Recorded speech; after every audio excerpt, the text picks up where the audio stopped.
Hi, I'm Ron Bateman, the Sheriff of Anne Arundel County. Welcome to your Anne Arundel's Most Wanted program, a program where we showcase wanted criminals, highlight open cases, and look to you for tips. You, concerned citizens that share my same goal, and that's keeping our communities safe. You'd be proud to know that your calls have allowed us to put handcuffs on thousands of criminals. So sit back, set your DVR, or grab a pen and paper, and help do your part in catching criminals. You're watching Anne Arundel's Most Wanted.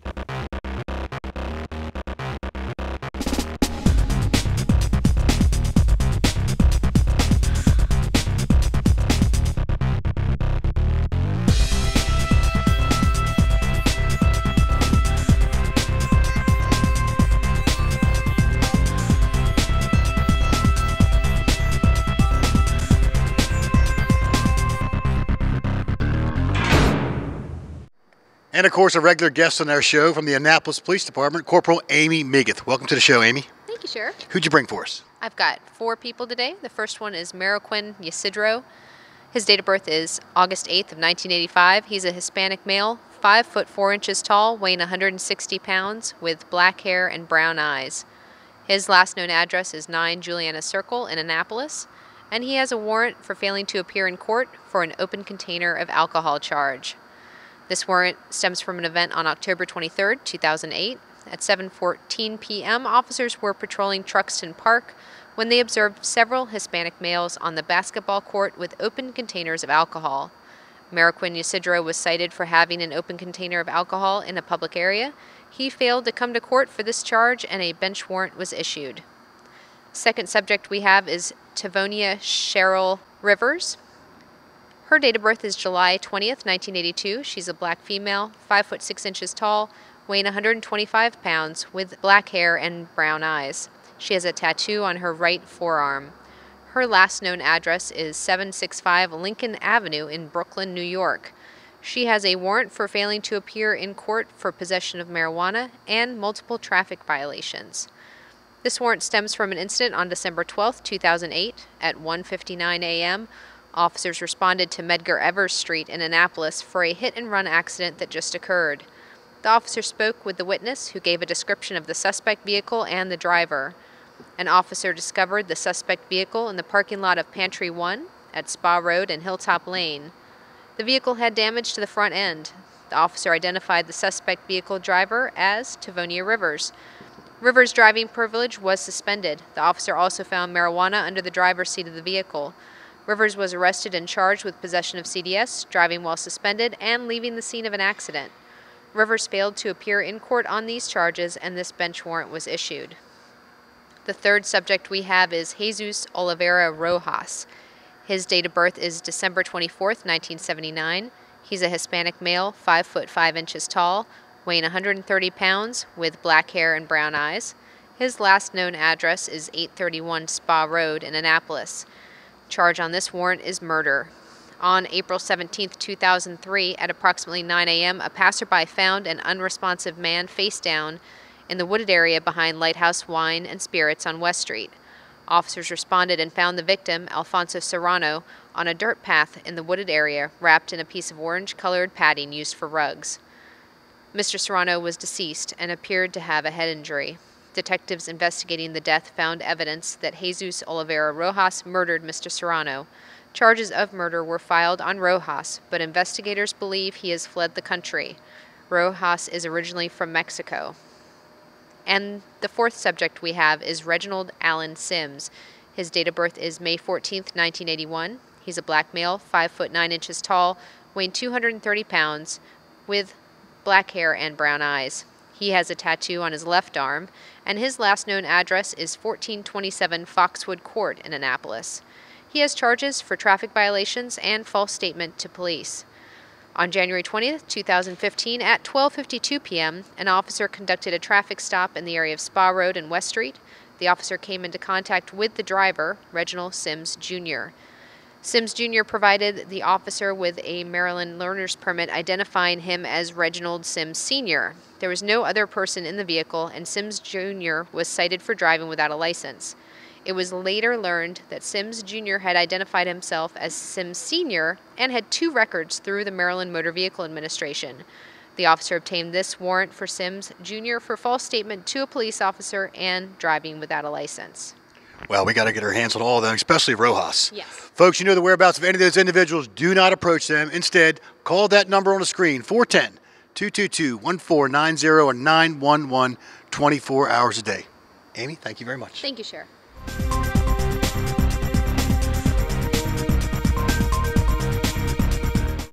And of course, another regular guest on our show, Detective Sergeant Jimmy DeLay from the Maryland State Police, Glen Burnie Barrack. Welcome back to the show, buddy. Thank you, Sheriff. Who'd you bring for us? I have three for you today. The first one is on behalf of the State Police Centerville Barrack. His name is Gregory Theonald Smith. He's a 46-year-old black male with a birthday of 9/16/69, 5 foot 9 inches tall, approximately 200 pounds, with a last known address of 40 Boxwood Road, Annapolis, Maryland.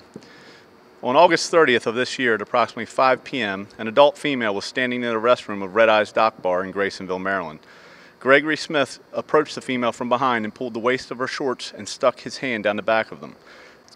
The victim followed Smith to the parking lot where she came in contact with an off-duty state trooper. Smith was detained and identified until a uniformed trooper responded to take the report. The victim went to the commissioner's office and completed an application for charges on September 17th. There's an active arrest warrant for 4th-degree sex offense and assault for Mr. Gregory Smith. The second subject I have is on behalf of Frederick State Police Barrack. Daniel Stephen Bivens.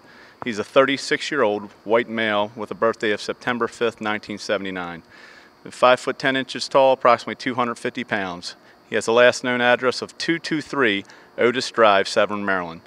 On May 30th of 2014 at approximately 5 p.m., a trooper observed a blue Hyundai displaying Pennsylvania registration traveling 71 in a posted 55-mile-per-hour zone. The trooper initiated a traffic stop and made contact with the occupants. The front seat passenger opened the glove box of the vehicle to look for the registration card. The trooper observed a clear plastic baggie containing several capsules of white and tan powder substance fall out of the glove box. The passenger grabbed the baggie, placed it back in the glove box, and closed it. At this point, the occupants of the vehicle were instructed to exit. The passenger was identified as Daniel Stephen Bivens. During a search of Bivens, 2 hypodermic needles were retrieved from his pocket, as well as a heroin capsule. A complete search of the vehicle resulted in the seizure of 40 capsules of heroin. Bivens was transported to Frederick County Detention Center for processing. He failed to appear for court on January 21st of this year and has a bench warrant for CDS possession. The third and last subject I have for you is David Joseph Hinton. He's a 51-year-old black male with a birthday of December 9th, 1963. He's 5 foot 8 inches tall, weighs approximately 160 pounds. Last known address of 105 Water Fountain Way, Unit 202 in Glen Burnie, Maryland. On March 10th of 2014 at approximately 12:30 a.m., a trooper was in the area of Ritchie Highway at West Ordnance Road. The trooper observed a green Toyota with a taillight out. A traffic stop was conducted and the vehicle pulled into an Exxon parking lot. While the vehicle was coming to a stop, the trooper observed the occupants making furtive movements in the front and rear areas. Passengers appeared to be bending over as well as hopping in their seats. The trooper made contact with the driver, who was identified by his Virginia driver's license. The driver's hands were shaking as he provided his license and registration. He also noticed that passengers were nervous. A canine unit was requested and provided by the Anne Arundel County Police Department. A search of the vehicle and its occupants was conducted. A search of the front seat passenger, identified as David Joseph Hinton, revealed 2 glass devices used to smoke crack cocaine. A search of the front seat passenger, identified as David Joseph Hinton, revealed 2 glass devices used to smoke crack cocaine. Additionally, a search of the vehicle revealed marijuana, which Hinton admitted was his as well. Hinton was transported to the Glen Burnie Barrack for processing. Hinton had 3 outstanding warrants from Talbot County. He was issued 2 criminal citations for the marijuana and the drug paraphernalia. He was transported to the commissioner's office where he was held on $9,000 bond. Hinton failed to appear for court on August 31st of this year and currently has outstanding bench warrants for the CDS and CDS paraphernalia. Very good. You know the drill, folks. You know the whereabouts of any of those individuals. I know I sound like a broken record every single month, but do not approach them. Call that number, 410-222-1490 or 911 24 hours a day. Jimmy, thanks a lot, buddy. Thank you, Sheriff.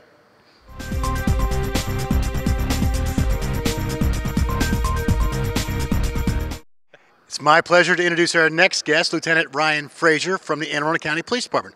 Welcome to the show, Ryan. Thank you, Sheriff. Who'd you bring for us? I brought 3 people for you today, Sheriff. The first person I brought is Mr. Gino Ross. He is 6 foot 3 inches and 340 pounds, and his date of birth is July 26, 1968. His last known address is 7242 Furnace Branch Road in Glen Burnie, Maryland. His warrant is for violation of probation and for failure to appear. Recently, our Northern District Detective Burglary Squad was assigned to investigate a theft that occurred on Lincoln Drive in Glen Burnie. Detectives spoke with an elderly female victim who advised that when she returned home, she noticed a Chevy truck along with a male and a female that were in her driveway. The male told her that he worked for Chevrolet and that he could repair scratches on her vehicle.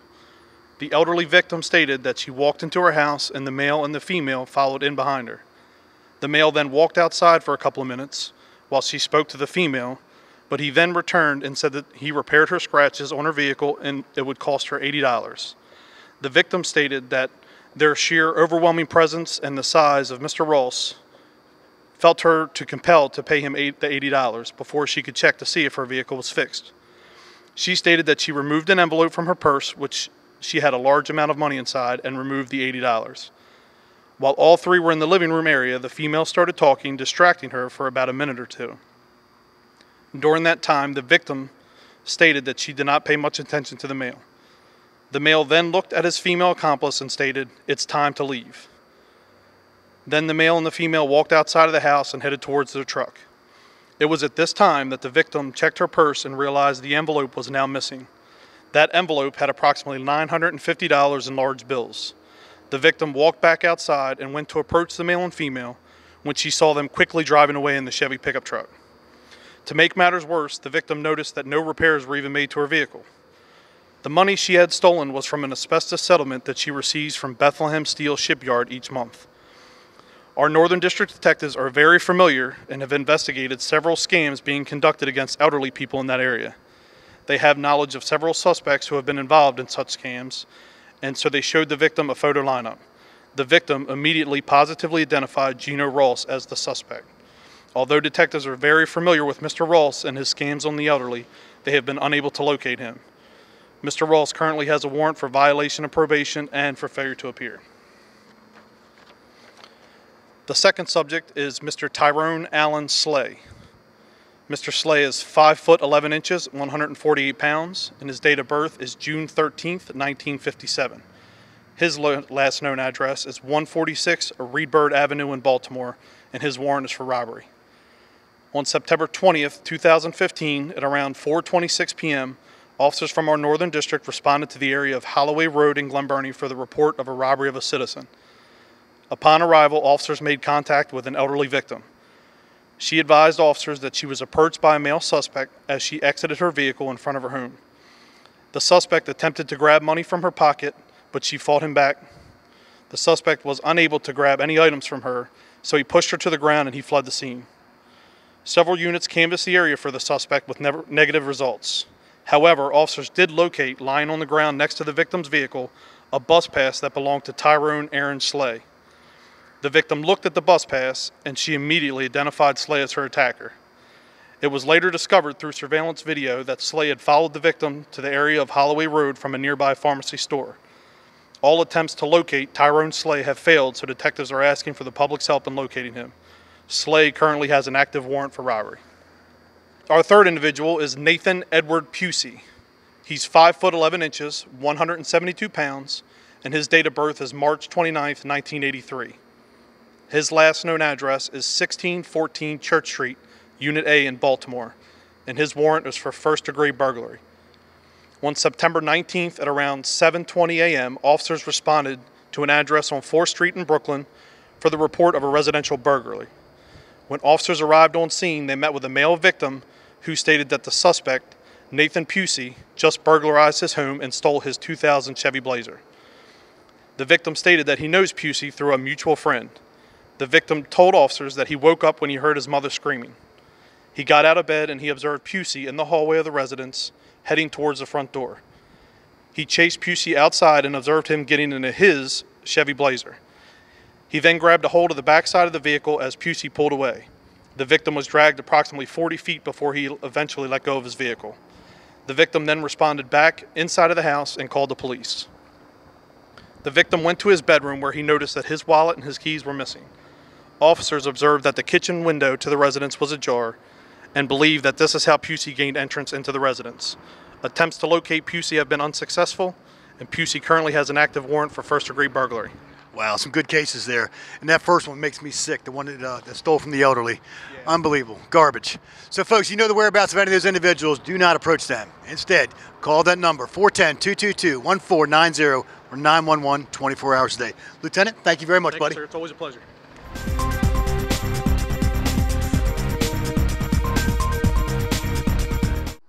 All right, before I get started, for those people wanted by the Anne Arundel County Sheriff's Office, I want to tell our viewers that 3 years ago, I created a law that says if you have an outstanding warrant on you in Anne Arundel County and you were due a Maryland state tax refund, you didn't get your refund until we locked you up. Well, I'm happy to report now, after this law has been in effect for 3 years, that law has been responsible for locking up 1,200 people. That's an average of 400 a year. That is huge. Huge. So I'm glad to see that Washington County Sheriff's Office has also adopted that law, and they have had a very successful first tax season.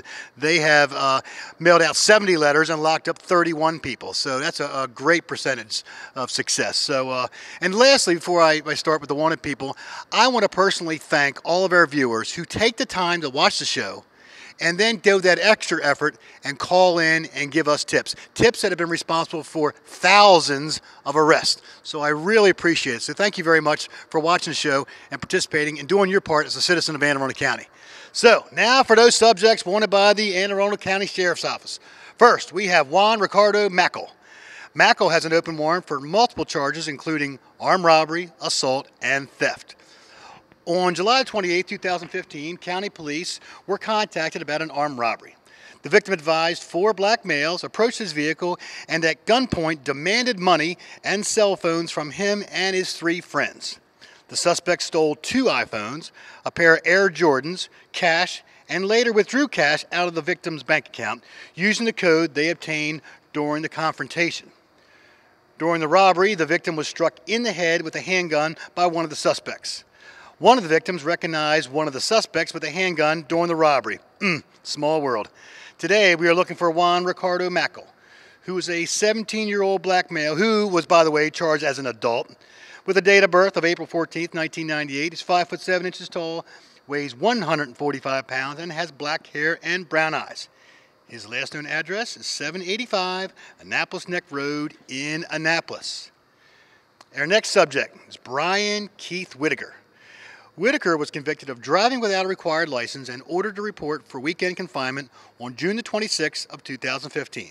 He didn't, and a warrant for escape was issued. Wow, how dumb. Today we're looking for Brian Keith Whitaker, who's a 35-year-old white male with the date of birth of February the 13th, 1980. He's 6 foot 2 inches tall, weighs 180 pounds, and has brown hair and brown eyes. His last known address is 8819 Fort Smallwood Road in Pasadena. And our last subject is Todd Rodriguez Watson. Watson was convicted of rape during 1992. He is required to register with the Maryland Sex Offender Registry for life. During April 2015, Watson last registered with county police, providing a Brookwood Road address in Baltimore. Problem is, he was evicted for non-payment of rent on April the 30th, and his whereabouts are unknown. So we need your help getting this sex offender back on the radar. Todd Rodriguez Watson is a 36-year-old black male with a date of birth of September the 24th, 1968. He's 6 feet tall, weighs 182 pounds, is balding, but keeps short black and gray hair, and has brown eyes. His last known address is 4910 Brookwood Road in Baltimore, which we know he was evicted from there. So, folks, if you know the whereabouts of any of those individuals, call that number, 410-222-1490. Can't remember that? 911, 24 hours a day. Remember, keep those calls coming in because they are definitely paying off. We're going to take a quick break. We come back, we're going to talk to members of the Anne Arundel County Police Aviation Unit. Stay tuned.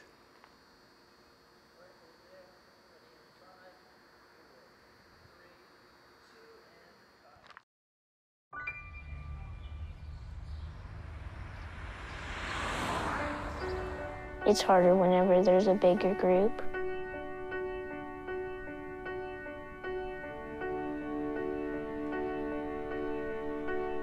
Pretty much a good day for me would be people leaving their hands off of me. I'm always called names. Everywhere that I go, there's always someone calling me names, calling me gay. I've been choked, thrown up against a wall, punched. Nobody's ever tried to help me.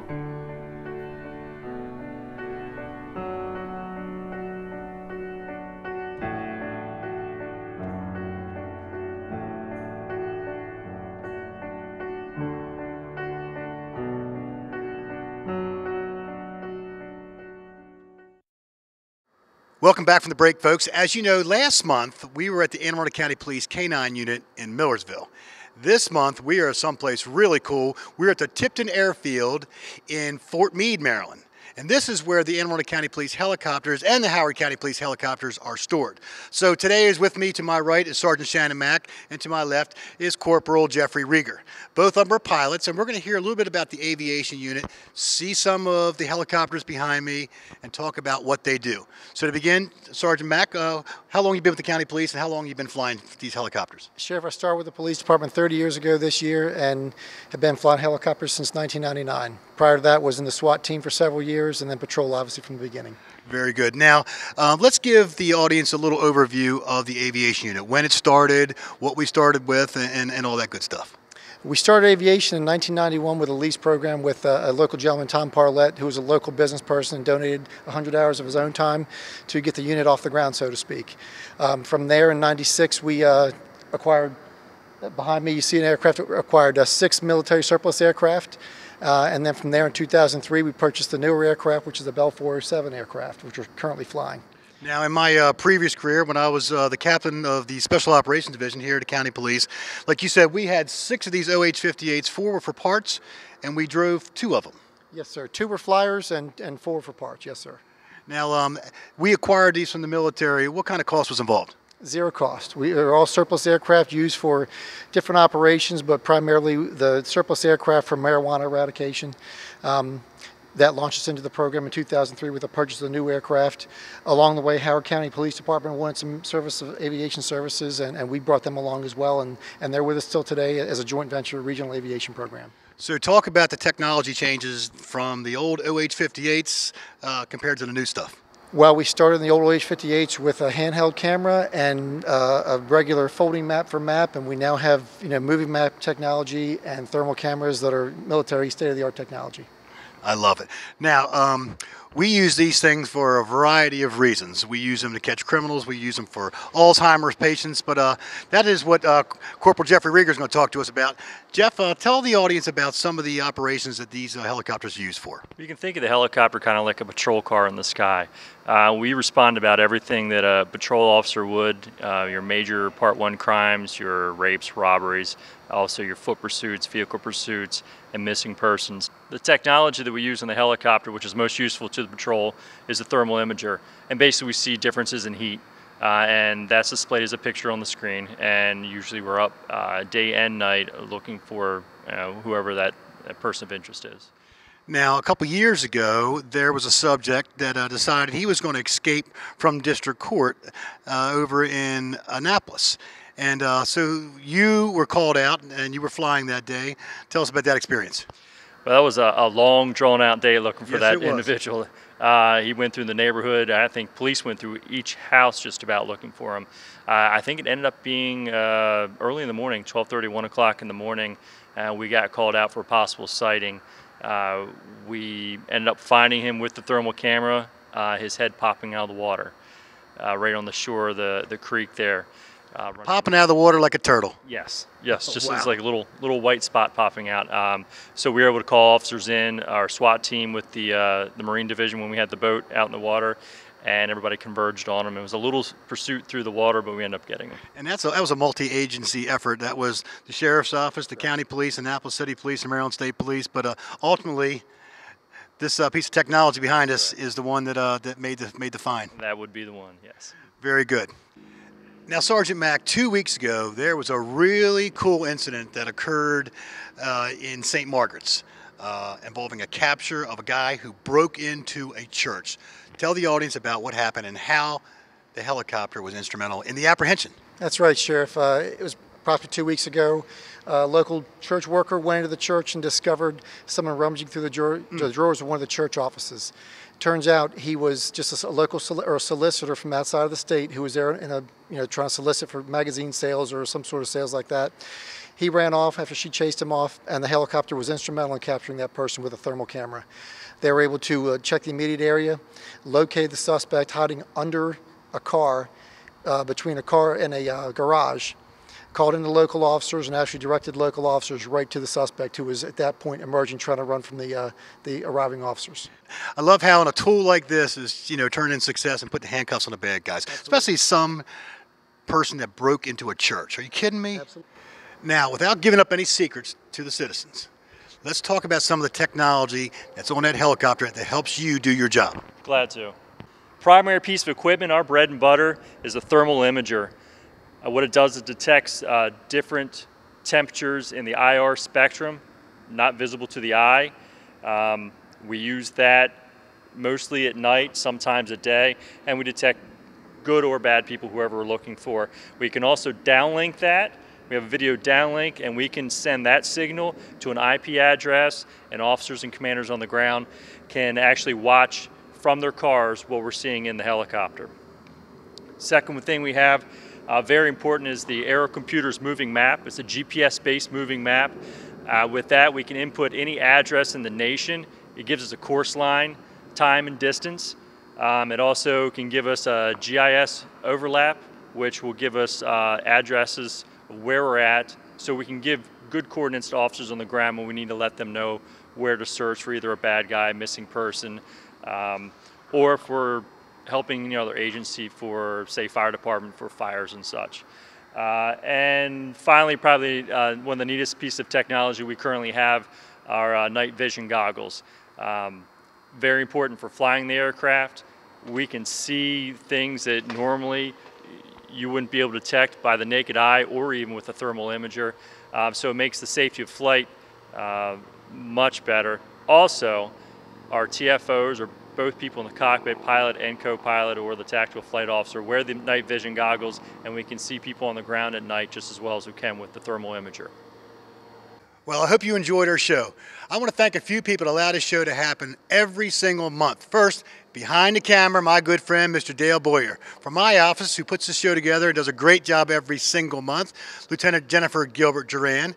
I also want to thank Tim Altamari, the Chief of Police for Anne Arundel County, to allow us to use his staff and the Aviation Unit. Of course, I want to thank our County Executive, Mr. Steve Shue. I also want to thank the Chief of Police from Annapolis, my friend Mike Pristoop, and the Superintendent of the Maryland State Police, Mr. Bill Palazzi. Sergeant Mack, thank you very much. Yes, Great sir. job today. Corporal Jeffrey Reger, thank you very much, My brother. pleasure, Sheriff.